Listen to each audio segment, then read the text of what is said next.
नमस्कार मंडळी, तुमचे माझ्या चॅनलमध्ये मनापासून खूप खूप स्वागत आहे. आल्याच आहे तर गुलाबजामुनची रेसिपी बघून जा. आज मी रक्षाबंधन निमित्त गुलाबजामुनची रेसिपी बनवणार आहे. मी त्यामध्ये बुरा साखर वापरणार. पतंजलीची हेल्थ आणि प्रोटीनने भरपूर असलेली हे शुगर. मी बुरा साखर 2 वाटी मोजून घेतलेली आहे. बरोबर 2 वाटी. बुरा साखर खूप छान असते. ती डायरेक्ट आपल्या साखरेपासून नाही तयार होत, ती ऊसापासून तयार होते. म्हणजे तुम्ही हसाल की ऊस म्हणजे तर सर्व साखर ऊसापासून तयार होते, असं नाही. आपण जसे बनारसी साखर खातो तशा टाईप राहते ही. त्याच प्रमाणातनी 2 वाट्या साखर घेतली तर 3 वाट्या पाणी घ्यायचं. म्हणजे जास्त गोड पण नाही होत आणि जास्त पण नाही होत. बरोबर पाक लेवलमध्ये राहतो. आणि 5-6 विलायची घेतली. विलायची पावडर करून घेतले. छान प्रकारे विलायचीचे दाणे काढून घ्यावे आणि त्याचे बारीक पावडर करून घ्यावे. ते पावडर केल्यानंतर मी पाकामध्ये टाकले. खूप छान आणि सुगंधित वास येतो पाकामध्ये विलायची पावडर टाकल्यामुळे. विलायची खूप स्वादिष्ट लागते. आणि गॅस चालू केला आणि गॅसवर पातेलं ठेवलं. साखरेच्या पाकाचं थोडा वेळ त्याला उकळासाठी ठेवलं. छान उकळी आल्यानंतर व्हायला खूप वेळ लागतो. मी कमी पावर ठेवल्यामुळे मी तोपर्यंत एक गीटचे पॉकेट घेतले ताटामध्ये.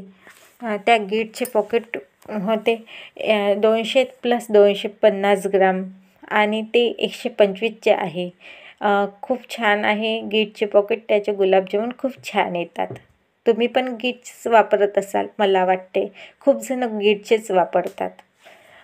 त्याचे गुलाबजामुन अशा प्रकारे बनवल्यास खूपच छान आणि चविष्ट होते. पीठ 250 ग्राम येते त्यामध्ये आणि मऊसर राहते ते पीठ. मी हे गुलाबजामुनचे पीठ भिजवासाठी दूध घेतले.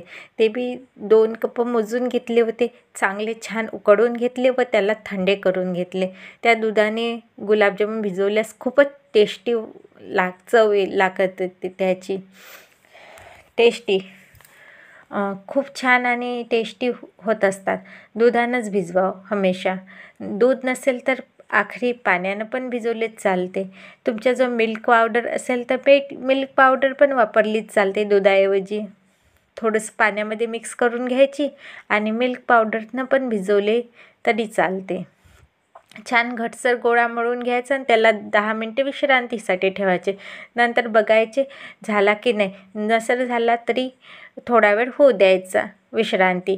तोपर्यंत आपण पाक बघू. पाक छान उकळून घेतलेला आहे. छान उकळलेल्या पाक उकळला. आता त्याला थोडा वेळ थंड होऊ देणे. एकदम गरम गरम नाही टाकणे. तोपर्यंत मी पतंजलीचे तूप घेतलेले आहे. आता माझ्याकडे पतंजलीचे तूप होते म्हणून मी पतंजलीचे तूप घेतले. आता विश्रांती केलेला गोळा 15 मिनटं विश्रांती दिली. त्यामुळे खूपच छान असा मऊसूत झाला. त्याचे गुलाबजामुन पण खूप छान होते. आणि मी छोटे छोटे त्याचे बॉल करून घेतले गुलाबजामुनचे. ते पिठाचे छोटे छोटे असे 30-40 बॉल होतात. एकदम छोटे पण नाही, एकदम मोठे पण नाही. मीडियम साईजचे 40 बॉल होतात. असे एकसारखे 40 बॉल करून घेतले. आणि ते सर्व झाल्यानंतर बॉल एकसारखे जर ते तुटत वाटत असेल तर त्याला पुन्हा एक हात फिरवून घ्यायचा. पण एकदम चोपडे छान करा. आपण मंद आचेवर तूप ठेवले होते ते जास्त कडक नाही होऊ द्यायचे. थोडे कोमटच होऊ द्यायचे. म्हणजे ज्यामध्ये गुलाबजामुन टाकल्यानंतर त्याला थोडे थोडे असे बारीक बारीक छान असे होणार. असे एकदम कडक झाल्यामुळे ते एकदम जळून जातात. त्याच्यामुळे कमी होऊ द्यायचे तूप. मग नंतर ते एकसारखे फिरवत राहायचे आणि ते पण कमी जाड ठेवायचा. एकदम जाड केले तर ते जळून येतात. कमी जाळावर एकसारखे फिरवत राहायचे. जर ते फिरवत राहिल्यामुळे खूप छान सोनेरी असा कलर येईपर्यंत फिरवत राहा. मस्त होतात आणि उत्कृष्ट आणि चविष्ट लागतात. हे गुलाबजामुन खव्याचे असो या कोणते पण असो, ते एकसारखे फिरवतच राहायचे. इकडे तिकडे दुसरे काम करायचे नाही, एकच काम पूर्ण करून घ्यायचे, नाही तर चव छान नाही लागत. असे एकसारखे तळून घेतल्यानंतर त्याला प्लेटीमध्ये थोडे थंडे होऊ द्यायचे. पाक आणि ते दोन्ही पण थंडे होऊ दिले तर एकदम ते गजगज होत नाही. नाही तर एकदम गरम गरम याच्यात टाकले तर खूपच गजगज होतात. असे हातात घेतल्या घेतल्या तुटतात. हे एकदम हातात घेतल्या घेतल्या तुटत नाही. एकसारखे पाकामध्ये टाकल्यानंतर त्याला एक वेळा फिरवून घेणे आणि 15 ते 20 मिनटं किंवा 2 तासासाठी रेस्टसाठी ठेवणे. 2 तासानंतर काढून बघणे.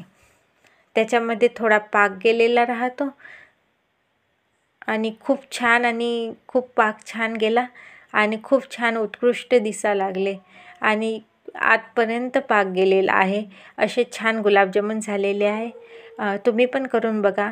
आणि हे बघा, रक्षाबंधनसाठी भावासाठी स्पेशल गुलाबजामुन अशा प्रकारे करायचे. खूप छान आणि उत्कृष्ट झालेले आहे. माझ्या मुलांना खाऊन पण बघितलेलं आहे. तुम्ही पण करून बघा. सबस्क्राईब करायला विसरू नका. भेटू अशाच नवीन रेसिपीसोबत.